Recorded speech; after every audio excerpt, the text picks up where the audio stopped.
Hi ನಮಸ್ಕಾರ ಎಲ್ಲರಿಗೂ. ಇವತ್ತಿನ ವಿಡಿಯೋದಲ್ಲಿ ನಾನು ಹಾಲಿನಿಂದ ಪರಾಠ ರೆಸಿಪಿಯನ್ನು ಮಾಡ್ತಾ ಇದ್ದೀನಿ. ತುಂಬಾ ಸಾಫ್ಟ್ ಆದಂಥ ಪರಾಠ ರೆಡಿ ಆಗುತ್ತೆ. ಬೆಳಗಿನ ತಿಂಡಿಗೆ ಅಥವಾ ಟಿಫಿನ್ ಬಾಕ್ಸಿಗೂ ಮಾಡ್ಕೊಳ್ಬೋದು.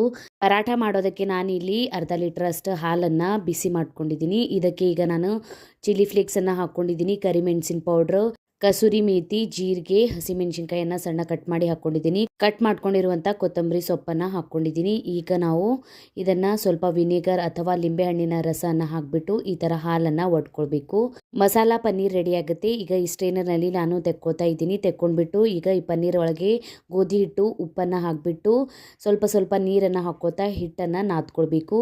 ಈಗ ನಾನು ಪರಾಠನ ಈ ಥರ ಲಟಾಸ್ಕೊಂಡ್ಬಿಟ್ಟು ಎರಡು ಕಡೆಯಿಂದ ಎಣ್ಣೆ ಅಥವಾ ತುಪ್ಪನ ಹಚ್ಕೊಂಡ್ಬಿಟ್ಟು ಸರಿಯಾಗಿ ಬೇಯಿಸ್ಕೊಳ್ಳಿ. ತುಂಬಾನೇ ಸಾಫ್ಟ್ ಆದಂಥ ಪರಾಠ ರೆಡಿ ಆಗುತ್ತೆ. ಫುಲ್ ಡೀಟೇಲ್ ವಿಡಿಯೋನ ಯೂಟ್ಯೂಬ್ ಚಾನಲಲ್ಲಿ ಅಪ್ಲೋಡ್ ಮಾಡಿದ್ದೀನಿ, ನೀವು ಹೋಗಿ ನೋಡ್ಕೊಳ್ಳಿ. ಇನ್ಸ್ಟಾಗ್ರಾಮ್ ಮತ್ತು ಫೇಸ್ಬುಕ್ ಪೇಜಿಗೂ ಫಾಲೋ ಮಾಡ್ಕೊಳ್ಳಿ. Thank you.